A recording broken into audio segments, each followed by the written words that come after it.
Hello, everyone. Welcome to TALRadio. This is me, RJ Saankhya, hosting through the interview today. So, this is where we bring you the inspiring stories and discussions about remarkable individuals and organizations making a positive impact in the world. So, today we have the privilege of delving into the incredible work of The Life You Can Save, a nonprofit organization dedicated to combating extreme poverty and preventing unnecessary deaths in developing countries. So, joining us is one of the co founders of this remarkable organization, Mr. Charlie Bresler. So, Charlie Bresler is a passionate advocate and co founder of The Life You Can Save.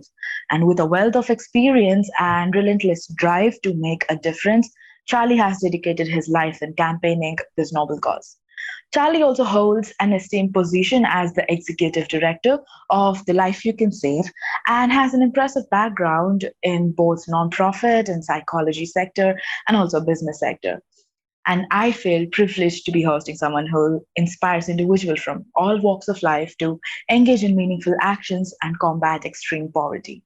So stay tuned as we embark on this enlightened journey with Charlie Bresler and the Life You Can Save organization.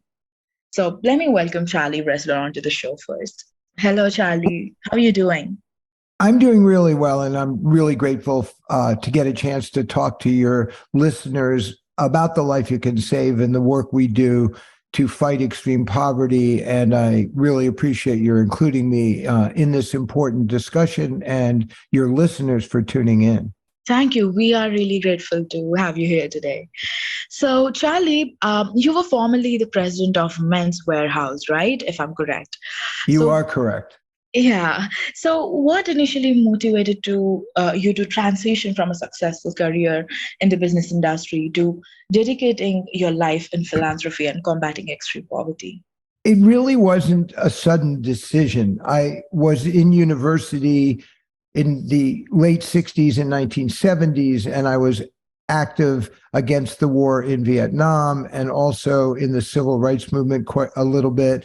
And I'd always had the consciousness that I should be doing something to help other people, particularly people living in extreme poverty. And unfortunately, or fortunately, I don't know, I didn't really do very much about it throughout most of my life. I spent a lot of time raising my children and trying to be a good husband and a good dad. I was a graduate professor of psychology after obtaining my PhD. I did that for 7 years.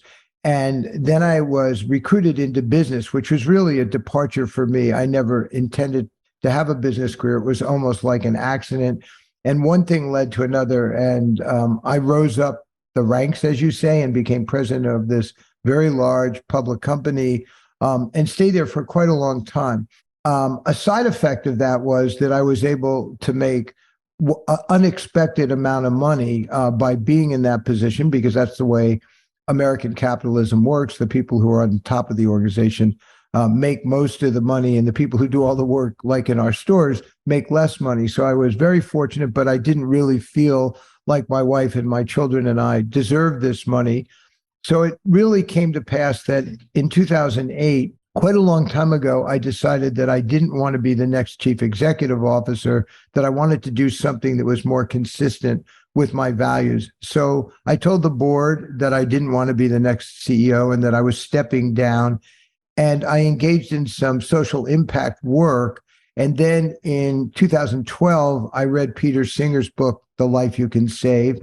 And after reading the book, contacted Peter through email. I'd never met Peter. I knew he was, at that time, a world famous philosopher, ethicist, but I'd never met him. And I decided to just write him an email and say that my wife and I would like to supply the seed money to create a proper nonprofit out of The Life You Can Save and raise money for wonderful charities working to fight extreme poverty in the developing world. And Peter and I connected, and we started the organization, and we've grown over the years to not everything we would like to be, but we've grown considerably, and we would like to continue this organization onto scale where we can have a massive impact on raising money for the nonprofits that we curate and support, and that we can also spread the word about what it means to give in a high impact, cost effective way,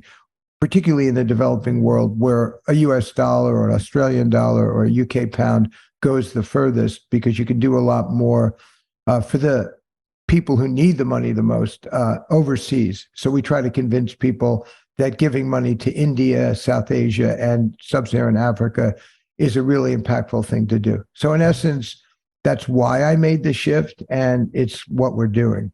That's a wonderful thing to know about. So, tell us more about the Life You Can Save organization, while also telling us about the programs and initiatives of this organization. Well, the Life You Can Save does two really similar things. One, we distribute Peter's book, The Life You Can Save, which is available as an ebook and audiobook in English. We have celebrities who read the audiobook, each a single chapter, and we have an ebook, but we also have the paperback book, and we also have a Hindi edition, interestingly enough, for your listeners, although I imagine if they're listening to this, they speak English, and so they can read the book in English or listen to the audiobook or read the ebook. We spread the word through the book, The Life You Can Save, and related content. But what we're trying to do is raise as much money as possible for the 25 nonprofits that we support. So in some sense, we're a marketing engine for those nonprofits that don't sufficiently market themselves.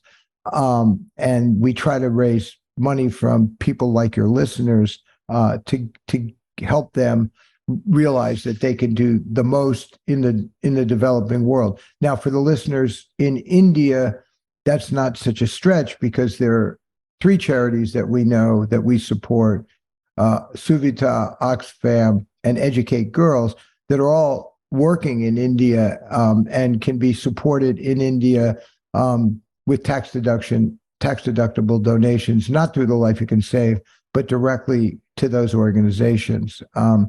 We also support many, many organizations in Sub-Saharan Africa, some of which are saving lives through various interventions, some of which are just reducing suffering through other interventions, and others which are empowering livelihoods for people, particularly women, and then education for women and girls, of which Educate Girls in India does, and which can be supported directly in India. And then we have a climate fund that people can support by donating to that. And the purpose of the Climate Fund is to also help people living in extreme poverty, because, as you all know, people living in extreme poverty, particularly in the Southern Hemisphere, are the ones that are most impacted and will be most impacted by climate change. Great. So, what are some of the notable achievements and the impact the organization has made so far? Well, we've raised $80 million approximately for the charities that we've curated. We've only spent $1 for every $15 that we've raised for these charities. So it's quite an efficient organization. So I think that's the most notable achievement. We've also distributed 150,000 books of Peter Singer's The Life You Can Save, the book we updated in 2019. Peter originally wrote the book in 2009. I might say that when the book was owned by Random House, they sold 50,000 copies. Now that we bought the rights from Random House and can distribute the book for free as an ebook and audiobook, or the paperback book, which has a minimal cost to us, we've been able to distribute 150,000 of those books.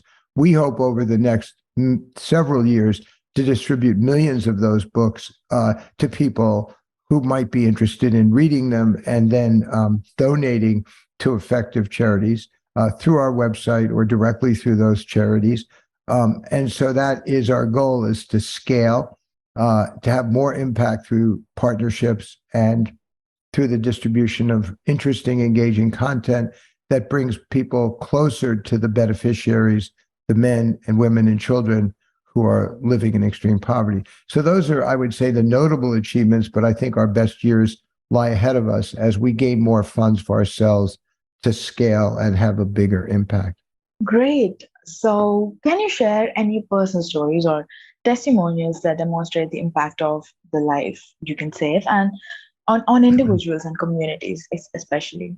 I think that I'm going to use just one example. Development Media International is an organization that puts TV and radio ads on radio or television in sub-Saharan Africa. And these ads teach moms what symptoms they need to look out for to bring their child to a community health center. For example, we know that moms whose children get diarrhea, really bad diarrhea, often think that the best thing to do is to just not give them any water or food. And in fact, that worsens the problem. And many, many children die of diarrhea from dehydration. The films or radio spots that this Development Media International produces locally and puts in the dialects of the people that they're targeting teaches the moms that, oh, with this symptom for diarrhea or this symptom for malaria or this symptom for pneumonia, they need to bring their child to the health center. And what we know from what the charity says and from the behavior that these women exhibit following these ads, that probably the Life You Can Save's contribution to Development Media International has saved about 14,000 lives. And it's very simple. A child is potentially dying. The mom sees the message several times, realizes that instead of keeping the child at home, they need to bring the child to the health center. And these health center visits are life-saving in many, many cases, not all cases. So that is one very direct impact of one charity that we know of. And so that the beneficiaries, it's really clear, are both the children and the moms. We know that about 5.3 million children are dying every year of diseases that are easily treated, for the most part, in, say, the United Kingdom or America, or likely in Delhi or various cities in India where the treatments are available, but not available for the poorest people who are living in rural villages in South Asia or in sub-Saharan Africa. So the treatments are available, but they're in rural health centers, and the moms don't necessarily know that they should go there for these symptoms.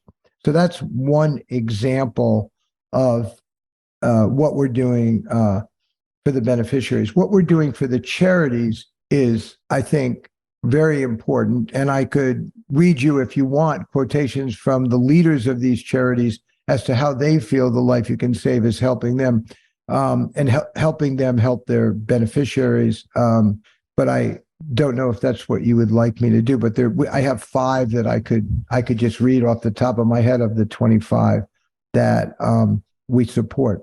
Yeah, please go ahead. Okay, I'll read a few. This is from a charity that gives bed nets for people, for children and parents who are living in malaria infested areas. There are not that many of those areas in India, but in Africa, they're very common. The Life You Can Save, according to Rob Mather, the founder and CEO of Against Malaria Foundation, has been an invaluable analyzer, questioner, and recommender of our work for over 14 years. And now we are the better for it. The Life You Can Save has been responsible for directing tens of millions of dollars to Against Malaria Foundation, and therefore helping save more than 10,000 lives. Michael Fay, who's the CEO of Give Directly, that gives cash transfers directly to people who are living in extreme poverty, says the Life You Can Save has been an essential and early advisor and fundraising partner for Give Directly. Their work has directed millions of dollars to families in poverty and catalyzed a movement of donors committed to maximizing their impact on the world. With nearly 700 million people still living in extreme poverty, the Life You Can Save community is helping to end extreme poverty in our lifetime. I could go on, but I think that gives you a flavor. I have 3 more I could read, but I'll just say Roy Head, the CEO of Development Media International, says the Life You Can Save's work on behalf of DMI has led to more than 14,000 lives saved. I think that we're very lucky that the executives who run these organizations on behalf of the beneficiaries in South Asia and Sub-Saharan Africa feel that the work we're doing is extremely useful. I will say that as the main fundraiser for the organization, it has been surprisingly challenging to raise money for the Life You Can Save's operations so that we can scale. And I say that to your listeners in case any of them are interested in becoming a supporter, not only of the charities that I mentioned operating in India, but of the Life You Can Save itself, because we believe the more we scale, the more impact we can have. But it is very difficult to get people to see the value of donating to a what's called meta charity like ours, because it doesn't feel like very good as opposed to helping a child have a bed net or get to a health center. But people don't easily make the connection that by helping the Life You Can Save, they can make more bed nets available, more life-saving treatments available. So that's the challenge that I face as executive director of the Life You Can Save. Yeah. So, since we were talking about the challenges, what else are the biggest challenges of running an organization? Like, from the point of view of co-founder.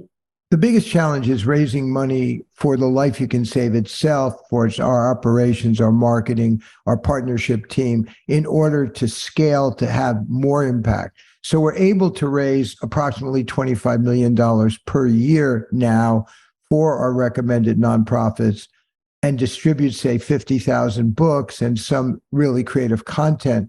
But I believe we could maximize, we could do 10 times that amount, $250 million we could raise for these charities, and we could be distributing 1,500,000 books. So easily 10 times what we're currently doing. If I could do a better job of convincing wealthy people in particular that supporting the Life You Can Save itself is a wonderful part of their philanthropy. I have to say, I've been in India twice and talked to some of the wealthiest people in India. And although they're doing great philanthropic work, they're not necessarily convinced that supporting an organization like the Life You Can Save is the best use of their money. My wife and I have felt like it is the best use of our money. So I continue on the quest, not only to raise money for our recommended nonprofits, but also to raise money for the Life You Can Save itself, which is the biggest challenge. Looking at that, I would really like to say that I want, a lot of monetary fund to get manifested right now to reach to your organization, and even the vast majority of US people we have as the listeners. I really wish they come forward to help you out.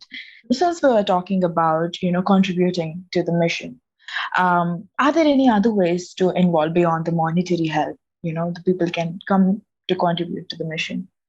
Absolutely.